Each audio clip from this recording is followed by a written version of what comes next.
Salam Pak Bambang, saya mau izin bertanya, benarkah Alkitab itu palsu dan tidak ada yang asli?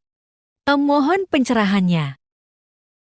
Yang pertama, mungkin kesan itu dibangun karena mereka melihat Alkitab yang dibaca oleh orang Kristen itu biasanya dicetak dalam wujud terjemahan. Ya, Ya, Alkitab bahasa Indonesia, bahasa Bahasa Jawa, Inggris. bahasa Inggris, bahasa Batak, dan lebih-lebih dalam bahasa Inggris itu disebut version. Hmm. Jadi seolah-olah banyak Banyak versi, versi. teks aslinya tidak ada. Padahal sebenarnya tidak seperti itu. Ya.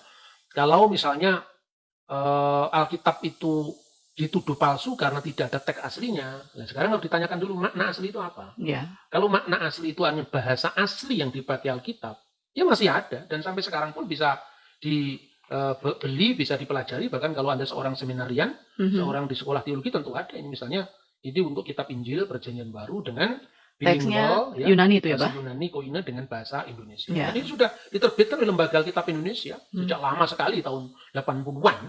Kemudian kalau bahasa Ibrani itu untuk Perjanjian Lama, yaitu juga Ibrani Indonesia. Jadi itu LAI juga sudah menerbitkan LAI sudah menerbitkan sejak tahun 2001 kalau tidak salah sudah terbit.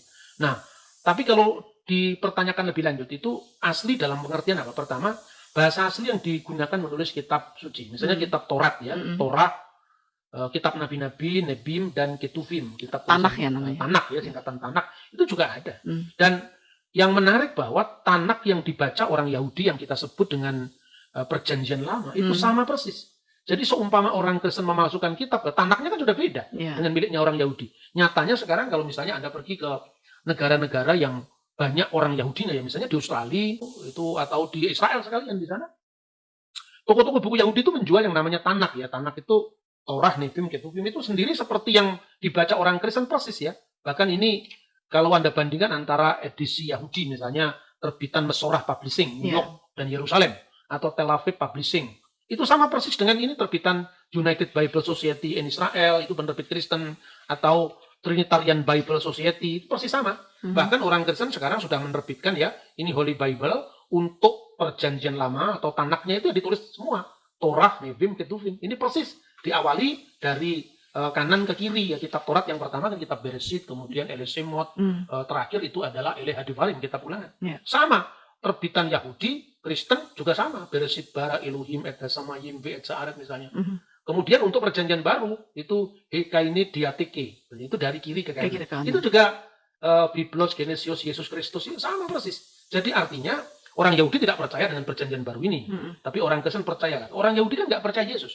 Bagaimana kalau kitabnya masih bisa sama? Artinya Kristen juga mengikuti Tanakh Yahudi dan itu adalah fakta yang tidak bisa terbantah. Seumpama orang Kristen memasukkan kitab, kan kitabnya sudah beda dengan Yahudi.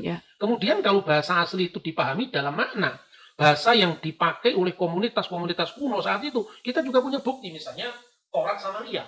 Ini Taurat Samaria, Pentateuchus Samaritanus, atau disebut Torah Somron. Torah Samaria ini tertulis dalam huruf Samaria, dan huruf Samaria itu huruf yang lebih kuno dari huruf Masoretik, huruf Hasmonaim ya. Itu berasal dari abad ketiga sebelum Masehi. Sampai sekarang masih ada di dalam kitab Bereshitnya, mereka membaca dengan bacaan yang punya varian kiri, cara membaca yang berbeda. Misalnya Bereshit itu dibaca Barashit, Bara, Aluim. Jadi hurufnya sama Elohim tapi dibaca cara Aluim. Bacanya yang dan berbeda. Kemungkinan menurut penulis gereja kuno yaitu Origen dari Iskandaria, bacaan Barashit itu mungkin melestarikan tulisan yang lebih kuno ya, Beharishit, bukan in a beginning tapi in the beginning, dan itu semua bisa diikuti dalam kritik teks. Naskah Samaria ada bahkan yang lebih kuno dari naskah Masoretik yang dijadikan rujukan bersama Yahudi dan Kristen, itu ada naskah The Dead Sea Scroll yang berasal Gulungan Laut dari Mati ya. Gulungan Laut Mati dari antara abad ketiga sebelum Masehi sampai abad pertama Masehi. Dan itu bukti sejarah yang saya kira tidak bisa disangkal bahwa adanya varian-varian teks itu diakui betul. Kalau yang dimaksud itu adalah bahasa asli yang dipakai oleh Yesus ya seperti bahasa asli yang dipakai oleh Nabi Musa. Ini misalnya edisi Taurat Yahudi. Taurat Yahudi ini ya Torah mulai dari Bereshit, Ele Shemot, Wayikra, Bamidbar sampai Ele Hadivarim, 5 kitab Musa. Itu bisa dibandingkan satu sama lain dengan Samaritan, dengan edisi Kristen, bahkan dengan teks-teks kuno, terjemahan maksudnya. Ya misalnya terjemahan Yahudi dalam bahasa Aram, namanya Targum. Terjemahan Torah Kristen dalam bahasa Suryani atau Aram, namanya Pesita. Terjemahan Latin dari tanah Ibrani ke dalam bahasa Latin, namanya misalnya Vulgata. Bahkan terjemahan Yahudi sendiri yang muncul sebelum zaman Kristen yang dipakai rujukan oleh gereja mula-mula itu adalah Septuaginta. Sampai sekarang semua masih ada. Kalau yang dimaksud itu bahasa yang diucapkan sehari-hari oleh Yesus Kristus itu bahasa Aramaik. Sampai sekarang juga ada. Ini yang disebut bahasa Suryani. Yang namanya baik itu Old Syriac kuno maupun itu Pesito atau Pesita. Ini bahasanya Yesus masih lestari sampai hari ini.